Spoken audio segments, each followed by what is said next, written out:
ಗಜಾನನ ಟೀಮ್ನ ಕಲಾವಿದರ ಪರಿಚಯ ಮಾಲಿಕೆಗೆ ಶುಭ ಕೋರುತ್ತೇನೆ. ಈಗ ನನ್ನ ಪರಿಚಯ, ನಾನು ಚಿಕ್ಕ ವಯಸ್ಸಲ್ಲಿ 1988 ಇಸ್ವಿನಲ್ಲೇ ಹುಟ್ಟಿದ್ದು. ಅಂದರೆ ನಾವು ಹುಟ್ಟಿದ್ದು ದಾವಣಗೆರೆನೇ. ಅಂದರೆ ನಮ್ಮದು ಮನೆ ಅಂತ ಒಂದು ಊರು ಅಂತ ಇರಲಿಲ್ಲ, ಊರು ಒಂದೇ. ಆದರೆ ನಮ್ಮದು ಊರು, ನಮ್ಮ ತಂದೆ ಕಲಾವಿದರು, ನಮ್ಮ ತಾತನೂ ಕಲಾವಿದರೆ, ನಮ್ಮ ತಾಯಿನೂ ಕಲಾವಿದರು, ನಮ್ಮ ಚಿಕ್ಕಪ್ಪ ದೊಡ್ಡಪ್ಪ ಎಲ್ಲರೂ ನಮ್ಮ ಫ್ಯಾಮಿಲಿ ಫುಲ್ ಎಲ್ಲ ಕಲಾವಿದರೆ. ಈಗ ನಮ್ಮ ಅಣ್ಣಂದರೆಲ್ಲ ಕಲಾವಿದರೆ.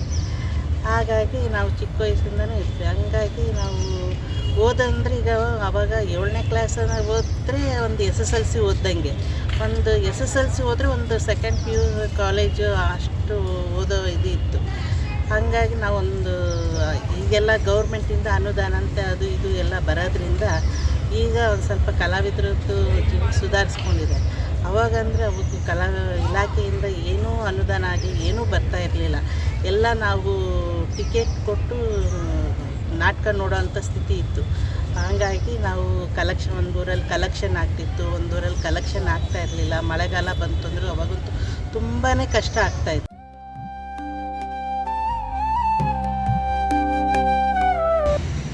ನಾನು ಬಾಲ ಕಲಾವಿದೆ ಆದಾಗ ನಾನು ಪ್ರಪ್ರಥಮವಾಗಿ ರಂಗ ಪ್ರವೇಶ ಮಾಡಿದ್ದು ಒಂದು 5 ವರ್ಷ ಆಯಿತು. ಆವಾಗ ಬೆಳ್ಳಿ ಬಂಗಾರ ನಾಟಕ ಅಂತ ನಮ್ಮ ತಂದೆಯವರ ಕಂಪ್ನಿ, ಅಂದರೆ ನಮ್ಮ ದೊಡ್ಡಪ್ಪನೇ ನಡೆಸ್ತಾಯಿದ್ರು. ನಮ್ಮ ತಂದೆ ಬರೀ ಲೈಸೆನ್ಸ್ ಮಾಡಿಸ್ಕೊಂಬರೋದು, ಆಮೇಲೆ ಅಡ್ವರ್ಟೈಸ್ಮೆಂಟ್ ಮಾಡೋದು ಎಲ್ಲ ಕೆಲಸ, ಆಮೇಲೆ ಕಲಾವಿದ್ರನ್ನ ಕರ್ಕೊಂಬರೋದು, ಇವೆಲ್ಲ ಅವ್ರು ನೋಡ್ಕೋತಾಯಿದ್ರು. ನಮ್ಮ ಚಿಕ್ಕಪ್ಪ ಎಲ್ಲ ಹಾಸ್ಯ ಪಾತ್ರಗಳು ಮಾಡ್ತಾಯಿದ್ರು. ಇನ್ನೊಬ್ಬರು ನಮ್ಮ 4ನೇ ಚಿಕ್ಕಪ್ಪ ಅವರು ಹಾರ್ಮೋನಿಯಂ ನುಡಿಸ್ತಾಯಿದ್ರು. ಅವರೇ ನಮ್ಗೆ ನಿರ್ದೇಶನ ಪಾತ್ರಗಳೆಲ್ಲ ಹೇಳ್ಕೊಡ್ತಾಯಿದ್ರು. ಅವರೇ ಕೂತ್ಕೊಂಡು ಹಿಂಗೆಲ್ಲ ಹಿಂಗೆ ಬರೀ ಹಿಂಗೆಲ್ಲ ಹಿಂಗೆ ಓದು ಅಂತ ಹೇಳಿಕೊಟ್ಟು ಆ ಥರ ನಾವು ಸಾಕ್ಷರತ್ವವಾಗಿ ನಾವು ಓದೋದನ್ನು ಕಲಿತ್ವೇ ಹೊರತು ಆಮೇಲೆ ಬರೆಯೋದನ್ನು ಸ್ವಲ್ಪ ಬರ್ತಾಯಿತ್ತು. ಈಗೆಲ್ಲ ಜೆರಾಕ್ಸ್ ಎಲ್ಲ ಬಂದಿರೋದ್ರಿಂದ ಸ್ವಲ್ಪ ಬೇಗ ಬರೆಯೋದನ್ನು ತಪ್ಪು ಓದಿದ ಮೇಲೆ ಸ್ವಲ್ಪ ಬರವಣಿಗೆ ಒಂದು ಸ್ವಲ್ಪ ಕಮ್ಮಿ ಆಗಿದೆ. ಈಗ ಒಂದು ಸ್ವಲ್ಪ ಅಕ್ಷರಗಳು, ಒತ್ತಕ್ಷರಗಳು ಇಂಥವೆಲ್ಲ ಮರ್ತೋದಂಗಾಗಿದೆ. ಆದರೂ ಸ್ವಲ್ಪ ಬರಿತೀವಿ, ಓದೋದು ಮಾತ್ರ ಚೆನ್ನಾಗಿ ಓದ್ತೀವಿ. ಆಮೇಲೆ ನಮ್ಮ ತಂದೆ ತೀರೋದ್ಮೇಲೆ ಒಬ್ಬೊಬ್ಬರೇ ವಯಸ್ಸಾಗ್ತಾ ತೀರೋದ್ಮೇಲೆ ಅವ್ರವ್ರ ಜೀವನ, ಅವ್ರವ್ರ ಫ್ಯಾಮಿಲಿ ಎಲ್ಲ ಡಿವೈಡ್ ಆದಮೇಲೆ ನಮ್ಮ ತಾಯಿ ಇನ್ನೆಲ್ಲಿ ಹೋಗಬೇಕು, ಅದಕ್ಕೆ ನಾವೇನು ಮಾಡಿದ್ವಿ, ಬೇರೆ ಕಂಪ್ನಿಯಲ್ಲಿ ಹೋಗಿ ಪಾತ್ರಗಳು ಮಾಡೋಕ್ಕೆ ಸ್ಟಾರ್ಟ್ ಮಾಡಿದ್ವಿ. ಶಿರಡಿ ನಾಗರತ್ನಮ್ಮ, ನಾಗರತ್ನಮ್ಮ ಅಂತ ಇದ್ದರು. ಅವ್ರ ಕಂಪ್ನಿ, ಅಂದರೆ ಅವ್ರದ್ದು ಮಹಿಳೆ ತಂಡ ಇತ್ತು, ಅವ್ರ ಕಂಪ್ನಿ. ಆಮೇಲೆ ಮಾಸ್ಟರ್ ಹಿರಣ್ಯ ಅವ್ರ ಕಂಪ್ನಿ. ಆಮೇಲೆ ಉತ್ತರ ಕರ್ನಾಟಕದಲ್ಲಿ ಕುಮಾರೇಶ್ವರ ನಾಟಕ ಸಂಘ ಅಂತ ಇತ್ತು, ಅವ್ರ ಕಂಪ್ನಿ. ಹಾಸನದಲ್ಲಿ ಚೆನ್ನಕೇಶ್ವರ ನಾಟಕ ಕಂಪ್ನಿ ಅಂತ ಇತ್ತು, ಅವ್ರದ್ದು. ಆಮೇಲೆ ಮಂಗಳೂರಲ್ಲಿ TB ರೈ ಅಂತ ನಂದಿಕೇಶ್ವರ ನಾಟಕ ಸಂಘ ಅಂತ ಇತ್ತು, ಅವ್ರ ಕಂಪ್ನಿಯಲ್ಲಿ. ಸುಮಾರು ಕಂಪ್ನಿಗಳಲ್ಲೆಲ್ಲ ಪಾತ್ರಗಳು ಮಾಡ್ಕೊಂಡು ಅಲ್ಲಿ ಅಂದರೆ ಕೆಲವೊಂದು ದೊಡ್ಡ ಗುಡಿಗೇರಿ ಕಂಪ್ನಿ, ಚಿತ್ರಗಿ ಕಂಪ್ನಿ, ಅಲ್ಲೆಲ್ಲ ಮಳೆಗಾಲದಲ್ಲಿ ಚೆನ್ನಾಗಿ ಕಂಪ್ನಿಗಳು ನಡ್ಕೊಂಡು ಹೋಗೋದು, ದೊಡ್ಡ ಕಂಪ್ನಿಗಳೆಲ್ಲ. ಈ ಸಣ್ಣ ಪುಟ್ಟ ಕಂಪ್ನಿಗಳಲ್ಲಿ ಏನು ಮಾಡೋದು, ಈ ಬೇಸಿಗೆ ಟೈಮಲ್ಲಿ ಈ ಜಾತ್ರೆಗಳಲ್ಲಿ ಅಂಥಲ್ಲೆಲ್ಲ ಕಂಪ್ನಿಗಳು ಚೆನ್ನಾಗಿ ನಡೆಯೋದು. ಈ ಮಳೆಗಾಲ ಬಂದಾಗ ಕಲೆಕ್ಷನ್ ಆಗ್ತಾ ಇರಲಿಲ್ಲ. ಅವಾಗೆಲ್ಲ ಸ್ವಲ್ಪ ಕಂಪ್ನಿ ನಡೆಸ್ಕೊಂಡು ಹೋಗೋದು ತುಂಬ ಕಷ್ಟ ಆಗೋದು. ಆವಾಗ ನಾವು ಎಲ್ಲಿ ಹೋಗಬೇಕು, ಉಳ್ಕೊಳಕ್ಕೆ ಮನೆ ಇಲ್ಲ, ಎಂಥದ್ದು ಇಲ್ಲ. ಅವ್ರವ್ರ ನೆಂಟರುಗಳು ಮನೆಯಲ್ಲಿ ಉಳ್ಕೋಬೇಕಾಗೋದು. ಅವರು ಒಂದು 4 ದಿವಸ ಇದ್ದರೆ, ಇನ್ನು 4 ದಿನ ಇದ್ದರೆ ಆಗಲೇ 10 ಮುಖ 20 ಮುಖ ಮಾಡ್ಕೊಂಬಿಡೋರು. ನಮಗೆ ಒಂಥರ ಹಿಂಸೆ ಆಗೋದು. ಅವ್ರ ಮನೆಗೆ ಹೋಗೋಕ್ಕೂ ಇಷ್ಟ ಇರೋಲ್ಲ, ಇಲ್ಲಿ ಕಂಪ್ನಿಗೆ ಇರೋಕ್ಕೂ ಆಗ್ತಾ ಇರಲಿಲ್ಲ. ಆ ಥರ ಒಂದು ತುಂಬ ಕಷ್ಟ ಇದರಲ್ಲಿ ಇದ್ವಿ. ಆಮೇಲೆ ಒಂದು ಸರಿ ಯೋಚನೆ ಮಾಡಿ ಮಳೆಗಾಲ ಬಂದ್ಬಿಡ್ತು. ಅವಾಗ ಕಂಪ್ನಿ ನಿಲ್ಲಿಸ್ಬಿಟ್ರು. ಇವರು ಚೆನ್ನಕೇಶ್ವರ ನಾಟಕ ಸಂಘ ಅಂತ ಹಾಸನದವ್ರು ನಡೆಸ್ತಾಯಿದ್ರು, ಶಿವಕುಮಾರ್ ಕಂಪ್ನಿ ಅಂತ. ಅವ್ರು ನಿಲ್ಲಿಸ್ಬಿಟ್ರು ಮಳೆಗಾಲದಲ್ಲಿ.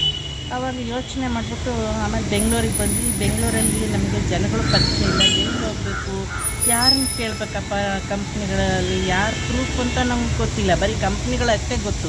ಈ ಥರ ಟ್ರೂಪ್ಗಳು ಮಾಡಿಕೊಂಡು, ಈಗ ಸಂಸ್ಥೆಗಳಲ್ಲಿ ಮಾಡಿಕೊಂಡು ಈ ಥರ ನಾಟಕ ಆಡೋದು ಇವೆಲ್ಲ ನಮಗೆ ಗೊತ್ತೇ ಇರಲಿಲ್ಲ. ಆಮೇಲೆ ಒಂದು ನಮ್ಮ ಕಂಪ್ನಿಲೊಬ್ಬರು ದೇವರಾಜ್ ಭಾಗ್ಯಮ್ಮ ಅಂತ ಇದ್ದರು. ಅವ್ರು ನಮಗಿನ್ನ ಮುಂಚೆ ಬೆಂಗಳೂರಲ್ಲಿ ಒಂದು ಸರಿ ಇಲ್ಲಿ ಉಳಿದು ಅವರೆಲ್ಲ ಪಾತ್ರಗಳೆಲ್ಲ ಮಾಡ್ಕೊಂಡೋರು. ಆಮೇಲೆ ಅವರು ಪರಿಚಯ ಆಯಿತು ಕುಮಾರಸ್ವಾಮಿ ಕಂಪ್ನೀಲಿ. ಆಮೇಲೆ ಮಳೆಗಾಲ ಹಿಂಗೆ ಅಂತ ಅವರಲ್ಲಿ ತುಂಬ ಮಳೆಗಾಲ ಟೈಮಲ್ಲಿ ಎಲ್ಲ ಜನ ಸೇರ್ಕೊಂಬಿಡೋರು. ಅಣ್ಣ ನಮಗೆಲ್ಲೋ ಜಾಗ ಇಲ್ಲ, ನಿಮ್ಮ ಕಂಪ್ನಿಯಲ್ಲೇ ಇರ್ತೀವಿ ಅಂತ ಹೇಳೋರು. ಅಮ್ಮ ಇಲ್ಲಿರೋ ಜನಗಳಿಗೆ ಪಾತ್ರೆಗಳು ಕೊಡೋಕ್ಕಾಗ್ದೇ ಇರೋಕ್ಕೆ ಹೆಂಗೆ, ಅಯ್ಯೋ ನೀವು ಏನು ಸಂಬಳ ಕೊಡಬೇಡಿ, ಊಟ ಹಾಕ್ಬಿಡಿ ಸಾಕು, ನಾವು ಹಂಗೆ ಬಿಡ್ತೀವಿ, ಬಟ್ ನಮಗಿರೋಕ್ಕೆ ಒಂದು ಜಾಗ ಬೇಕು ಅನ್ನೋ ಒಂದು ಅಷ್ಟು ಪರಿಸ್ಥಿತಿ. ಪಾಪ ನಮಗಿರೋಕ್ಕೆ ನೆಲೆನೂ ಕೊಟ್ಟರು. ಆಮೇಲೆ ದೇವರಾಜ್ ಭಾಗ್ಯಮ್ಮರು ನೋಡು ಹಿಂಗೆ ಬೆಂಗಳೂರಲ್ಲಿ ಮೆಜೆಸ್ಟಿಕ್ ಉಪ್ಪರ್ ಪೊಲೀಸ್ ಸ್ಟೇಷನ್ ಇದೆ, ಅದು ಎದುರುಗಡೆ ಮೆಜೆಸ್ಟಿಕ್ ಪ್ರಿಂಟಿಂಗ್ ಪ್ರೆಸ್ ಅಂತ ಇದೆ.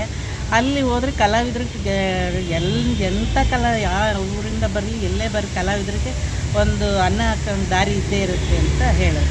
ಸರಿ ಅಂತ ಅಲ್ಲಿ ಬಂದ ಮೇಲೆ ನಮ್ಮ ತಂದೆ ನಡೆಸ್ತಾ ಇದ್ದ ಕಂಪ್ನಿಯಲ್ಲಿ ಒಬ್ಬರು ಸೇಂದಿ ಅಂದರೆ ಅವರು ಅವಾಗ ಸೇಂದಿ ಕುಡಿಯೋ ಅಭ್ಯಾಸ ಇತ್ತು. ಹಾಗಾಗಿ ಅವ್ರಿಗೆ ಪಟ್ನೇಮು ಸೇಂದಿ ಸೋಮಣ್ಣ ಅಂತ ಹೆಸರಾಗಿತ್ತು. ಇವರು ಇವ್ರ ತಂದೆಯವ್ರ ಕಂಪ್ನಿಯಲ್ಲಲ್ವ ಇದ್ದಿದ್ದು, ಹಂಗಾರೆ ನಮ್ಮ ಕಲಾವಿದ್ರಪ್ಪ ಅಂತಂದು ಆಮೇಲೆ ಅವ್ರ ಪರಿಚಯ ಆಗಿ ಹಂಗಿಂದ ಪ್ರಥಮವಾಗಿ ಇವರು ಆಶಾರಾಣಿಯವ್ರ ತಾಯಿ ತರೀಕೆರೆ ಜಯಲಕ್ಷ್ಮಮ್ಮ ಅಂತ ಇದ್ದರು. ಆವಾಗ ಅವರು ಅಲ್ಲೇ ಬರ್ತಾಯಿದ್ರು. ಆವಾಗ ಒಂದು ಕುಮಾರಸ್ವಾಮಿ ಲೇಔಟಲ್ಲಿ ಒಬ್ಬರು ಮೀನಾಕ್ಷಿ ಅಂತ ಇದ್ದರು. ಅವರು ಫಸ್ಟ್ ನಾಟಕ ಮುದುಕನ ಮದುವೆ ನಾಟಕ, ಅದರಲ್ಲಿ ಆಶಾ ಅವರು ಪಾತ್ರ ಮಾಡಬೇಕಾಗಿತ್ತು, ಕಲ್ಯಾಣಿ ಪಾತ್ರ. ಅವ್ರೇನಂದ್ರೆ ಅವ್ರಿಗೆ ಅವಾಗ ಆಗ್ತಾನೆ ಪೌರಾಣಿಕ ನಾಟಕದಲ್ಲಿ ಮಾಡ್ತಾಯಿದ್ರು. ಒಳ್ಳೆ ಅವಾಗ ಉತ್ತರ ರುಕ್ಮಿಣಿ ಅಂದರೆ ಒಳ್ಳೆ ಹೆಸರು ಅವ್ರಿಗೆ, ಆಶಾರಾಣಿ ಅವ್ರಿಗೆ.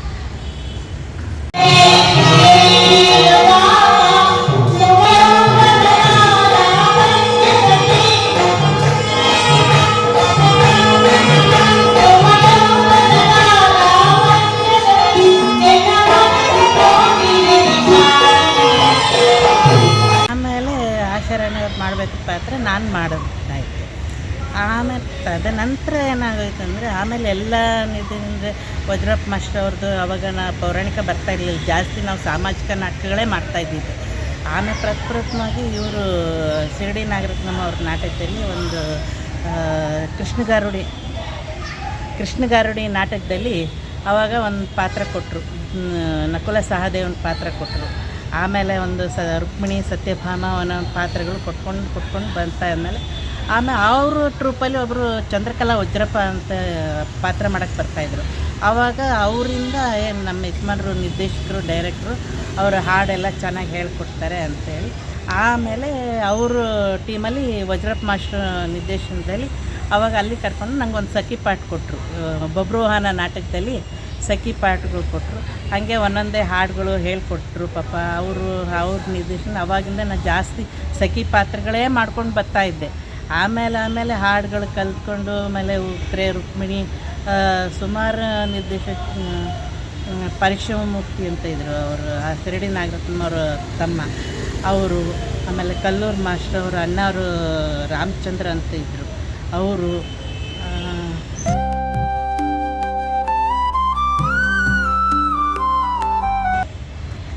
ಆಮೇಲೆ ಭಕ್ತಿ ಪ್ರಧಾನವಾದ ನಾಟಕ ಅಕ್ಕಮಹಾದೇವಿ, ಆಮೇಲೆ ಬಸವಣ್ಣವ್ರದ್ದು ನಾಟಕ, ಆಮೇಲೆ ಐತಿಹಾಸಿಕ ಟಿಪ್ಪು ಸುಲ್ತಾನು, ಆಮೇಲೆ ವಿಷಜ್ವಾಲೆ, ಆಮೇಲೆ ಪೌರಾಣಿಕ ನಾಟಕಗಳು, ಆಮೇಲೆ ಸಾಮಾಜಿಕ, ಆಮೇಲೆ ಇನ್ನೂ ಬೇರೆ ಹಲವಾರು ನಾಟಕಗಳಲ್ಲೆಲ್ಲ ಪಾತ್ರ ಮಾಡಿ 1989ರಲ್ಲಿ ನಮ್ಮದೇ ಆದ ಒಂದು ಸಂಸ್ಥೆನ ಕಟ್ಟಿದೆ.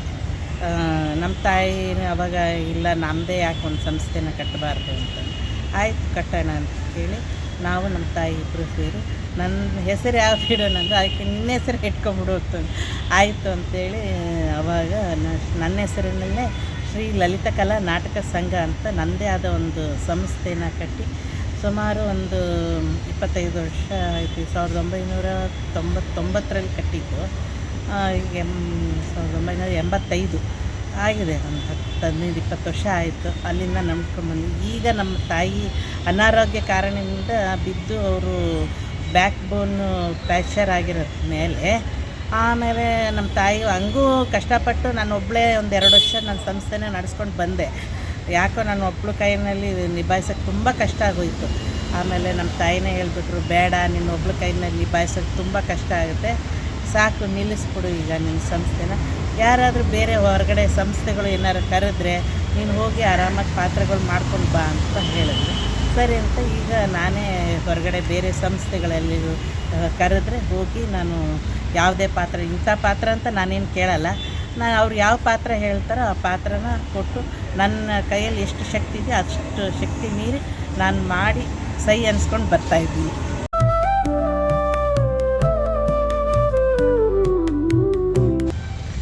ಈಗ ಕಲಾವಿದ್ರ ಜೀವನ ಹಂಗೂ ಕೆಲವೊಂದು ಕಡೆ ಎಲ್ಲ ಸ್ಥಿತಿಗಳು ಚೆನ್ನಾಗೇ ನಡೆಸ್ಕೊಂಡು ಹೋಗ್ತಾ ಇದ್ದಾರೆ. ಇನ್ನು ಕೆಲವರು ಕಲಾವಿದರು ತುಂಬ ಸ್ಥಿತಿಗಳು ತುಂಬ ಕಷ್ಟದಲ್ಲೇ ಇದ್ದಾರೆ. ಅಂದರೆ ಅಂಥವ್ರನ್ನ ಒಂದು ಸ್ವಲ್ಪ ಗುರುತಿಸಿ ಅವ್ರನ್ನ ಒಂಚೂರು ಅನುಕೂಲ ಮಾಡಿಕೊಡ್ಬೇಕು ಅನ್ನೋದೇ ನಮ್ಮ ಸರ್ಕಾರದಿಂದ ಅನುಕೂಲ ಆದರೆ ಒಳ್ಳೆಯದು. ಆಮೇಲೆ ಇನ್ನೊಂದು ಏನಂತಂದರೆ, ಈಗಂತೂ ಮುಕ್ಕಾಲು ಭಾಗ ಅಂತೂ ಕಲಾವಿದರು ತುಂಬಾ ಜೀವನ ಕಷ್ಟ ಆಗ್ತದೆ. ಯಾಕೆ ಅಂದರೆ ಈಗೇನು ಕರೋನಾ ಬಂತು ನೋಡಿ, ಆವಾಗ ಒಂದು 3 ತಿಂಗಳಿಂದ ಅದು 2 ಸರಿ ಕರೋನಾ ಬಂದಾಗಿಂದನೂ ಅವ್ರಿಗೆ ತುಂಬ ಸ್ಥಿತಿ ತುಂಬ ಕೆಳಮಟ್ಟಕ್ಕಾಗೋಗ್ಬಿಟ್ಟಿದೆ. ಹಂಗಾಗಿ ಈಗ ಅವ್ರಿಗೆ ಒಂದು ಸ್ವಲ್ಪ ಸರ್ಕಾರದಿಂದ ನಾಟಕಗಳು ಹೆಚ್ಚು ಹೆಚ್ಚು ಕೊಟ್ಟು ಅವ್ರನ್ನ ಒಂದು ಸ್ವಲ್ಪ ಬೆಳೆಸಿದ್ರೆ ಇನ್ನೂ ಉತ್ತಮ ಆಗುತ್ತೆ ಅಂತ ನನ್ನ ಅನಿಸಿಕೆ.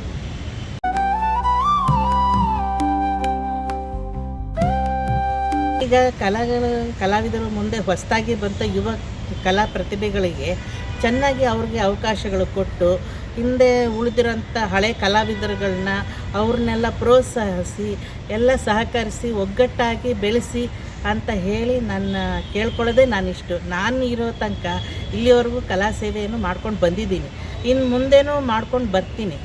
ಭಗವಂತ ನನ್ನ ಶಕ್ತಿ ಎಲ್ಲಿವರೆಗೂ ಕೊಟ್ಟಿರ್ತಾನೋ ಅಲ್ಲಿವರೆಗೂ ನನ್ನ ಕಲಾ ಸೇವೆ ಮಾಡಿಕೊಂಡು ನಡೆಸ್ಕೊಂಡು ಹೋಗ್ತೀನಿ.